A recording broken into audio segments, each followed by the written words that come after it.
हर इंसान अचानक से इकोनॉमिस्ट बन गया है। मोदी जी किसके सामने खड़े हैं उनको ये नहीं पता है, वो हिंदुस्तान की जनता के सामने खड़े हैं जिसके खून में कालाबाजारी है। देखा तो एक लाइन में सच में मुझे वहां पे शरद पवार, अडानी, अंबानी और ये रेड्डी जो हैं, ये चारों लोग लाइन में खड़े हुए मिले। मैंने बोला अरे वाह क्या बात है, आप सच में लाइन में लगे हैं? बोले नहीं नहीं, हम बैंक खरीदने आए हैं। क्या मैं एक रिक्वेस्ट कर सकता हूँ, आप रिकॉर्ड न करें? मैं कह रहा हूँ यार अपने आसपास देख लो, तुमने क्या चुने कि ट्रंप के सपोर्टर्स के साथ सबसे बड़ी प्रॉब्लम ही ये है कि उनको हिंदू, मुस्लिम और आलू, इन तीनों में कोई फर्क नहीं पता, तीनों ब्राउन हैं। उनको दिखेगा ब्राउन है भैया, कूटो इनको। प्रेम भैया करे श्री गणेश। Yes start. आपको बुरा लगे तो आप प्लीज, इस कमरे में 4 आपातकालीन द्वार हैं, आप निकल सकते हैं, आप बाद में लिख सकते हैं। आप बस केस मत ठोकिएगा जाके कहीं पे, क्योंकि आजकल लोगों को केस ठोकने की बिना बात के बहुत वो मजा आने लगा है, तो वो मत कीजिएगा। और अगर अच्छा लगे कुछ, बुरा लगे तो निकल जाइए, अच्छा लगे तो प्लीज 10-10 रुपए के नोट उछालिएगा, बहुत कमी चल रही है सीरियसली। और जब 500 इकट्ठे हो जाएंगे मैं आपको 500 का नोट उछालूंगा वापस। ये बराबरी का ट्रांजैक्शन रहेगा, वैसा नहीं होगा जो सरकार दे रही है, जो बराबरी का नहीं है मेरे ख्याल से। लेकिन ये है, हिंदुस्तान इस समय एक बहुत ही बड़े एक क्या बोलें, एक्सपेरिमेंट से गुजर रहा है। सुबह सुबह उठे और सोचा कि चलो आज क्या किया जाए। सब लोग सोचते हैं ना आज ये खाते हैं, आज वो करते हैं। मोदी जी उठे बोले आज बैन करते हैं, नोट बैन कर देते हैं।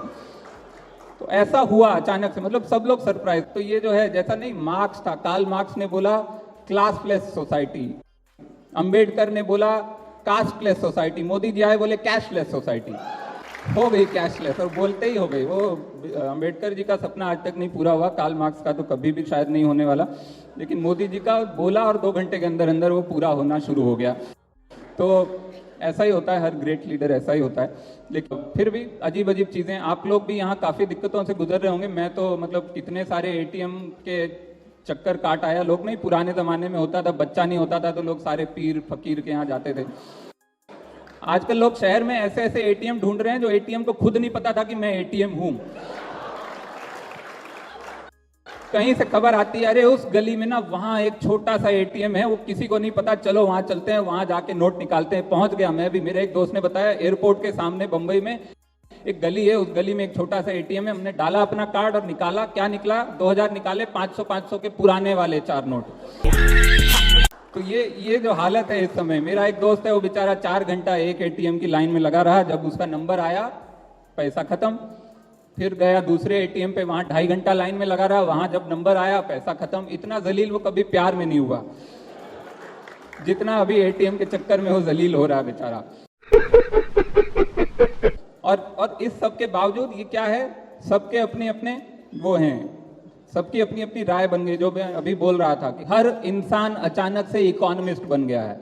सबको इस स्कीम के सारे फायदे पता हैं, सारे नुकसान पता हैं। जिसको 50 में से 46 घटाना नहीं आता, वो बता रहा है फिस्कल डेफिसिट कितना बढ़ जाएगा, कितना घट जाएगा हिंदुस्तान का इसके बाद। लोगों को अचानक से, लेकिन क्या है, मोदी जी किसके सामने खड़े हैं उनको ये नहीं पता है। वो हिंदुस्तान की जनता के सामने खड़े हैं जिसके खून में कालाबाजारी है। अरे भाई समझ के बोल रहा हूँ यार, बुरा लगता है भाई, आप लोग भी जानते हो। आप सोचते क्या हो भाई साहब, लोगों को पुरानी दोस्तियां याद आ गई। जो पुरानी दोस्तियां 12 साल से, किसी एक दोस्त ने मुझे फोन नहीं किया था, बॉम्बे में था मैं 12 साल से, अचानक से उसका फोन आ गया, भाई कैसे हो, मेरा कुछ टिका दो यार, कहीं तुम्हारा अगर ईमानदारी का अकाउंट है तो इधर उधर कर दो। लोग, इतनी पुरानी दोस्तियां याद आ गई हैं। अमर सिंह ने आजम खान को फोन कर दिया, बताइए।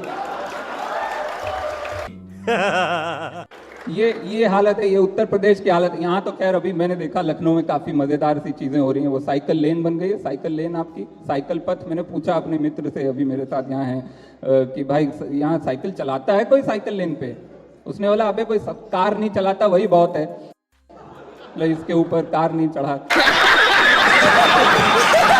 एक तो हो गया भाई साहब, यहाँ की जनता ऐसी है। दूसरा है, इस प्लान का जो एग्जीक्यूशन है वो सच में ऐसा हुआ है कि जैसे मतलब लग रहा था सरकार को कि बागीचे में टहलने जा रहे हैं। भाई साहब इतनी बड़ी स्कीम आप लगा रहे हो, हर दूसरे दिन उसमें नए इंप्रूवमेंट आ रहे हैं। पहले कहा गया 2 दिन टोल नहीं लगेगा, फिर वो टोल बढ़ा के 8 दिन किया गया, फिर अब वो टोल 24 तारीख तक। तो हर मोमेंट कुछ नया सोच रहे हैं और फिर उसके नए नए जवाब ढूंढ रहे हैं। अब कह रहे हैं कि शादी का आपको पता होगा 2.5 लाख निकाल सकते हैं।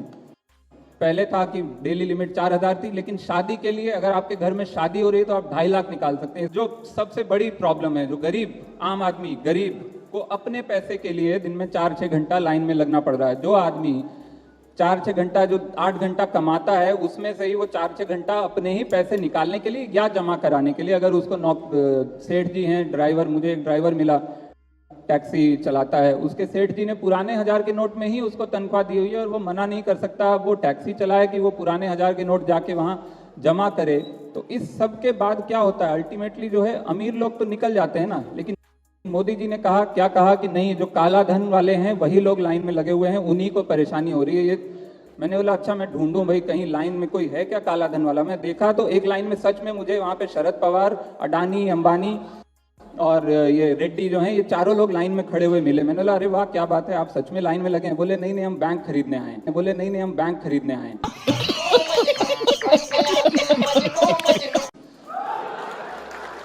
ताकि आगे से ऐसा कभी हो ही ना हमारे साथ। क्या मैं एक रिक्वेस्ट कर सकता हूं, आप रिकॉर्ड न करें। एक ट्रंप साहब हैं अमेरिका में, तो ट्रंप का प्रेसिडेंट बनना अमेरिका में मेरे ख्याल से बहुत सही है, डिजर्व करता है अमेरिका। भाई न्यूक्लियर बॉम्ब गिराया था 1945 में, उसका बदला कभी ना कभी तो मिलना ही था,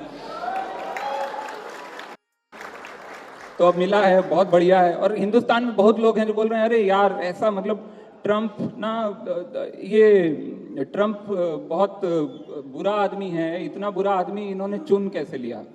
मैं कह रहा हूं यार अपने आसपास देख लो, तुमने क्या चुने। मैं कह रहा हूं यार अपने आसपास देख लो, तुमने क्या चुने।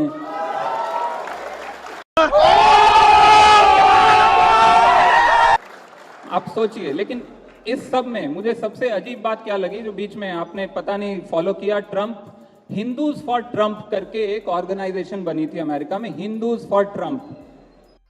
अमेरिका में जितने हिंदू हैं, भारतीय नहीं, उन्होंने इंडियन फॉर ट्रंप करके ऑर्गेनाइजेशन नहीं बनाई, उन्होंने हिंदूज फॉर ट्रंप करके एक ऑर्गेनाइजेशन, एक टीम बनाई जिसने रैली की, जिसने ट्रंप को सपोर्ट किया। ऑफिशियली रैली में ट्रंप आया। हिंदूज फॉर ट्रंप क्यों? क्योंकि ट्रंप ने कह दिया था कि हम यहाँ पे मुसलमानों को बैन कर देंगे। तो which was simply, Hindus for Trump was just a euphemism for Hindus for anybody who promises to screw Muslims. That's all they were. But इन लोगों को ये नहीं समझ में आता है, इन हिंदूज फॉर ट्रंप को, कि ट्रंप के सपोर्टर्स के साथ सबसे बड़ी प्रॉब्लम ही ये है कि उनको हिंदू, मुस्लिम और आलू, इन तीनों में कोई फर्क नहीं पता, तीनों ब्राउन हैं। उनके लिए सब ब्राउन है भाई साहब। तो जिस दिन आएंगे वो नहीं, आपसे वो पहचान नहीं पाएंगे कि आप हिंदू हैं कि मुसलमान हैं। उनको दिखेगा आप ब्राउन है, भैया कूटो इनको। जी सवाल ये है आपके सामने, इनमें से किस में जीपीएस टेक्नोलॉजी होती है? ए टाइपराइटर, बी टेलीविजन, सी सैटेलाइट या डी 2000 रुपए का नोट? सर डी 2000 रुपए का नोट। छोरा है?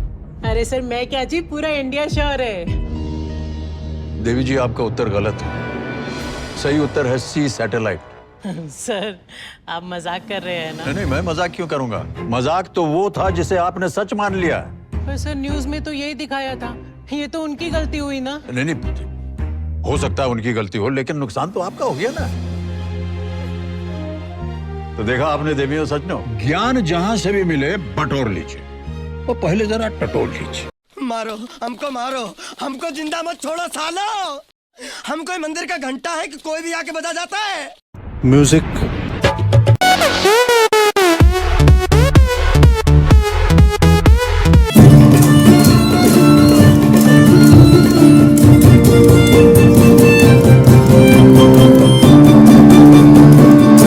Big thank you for being here.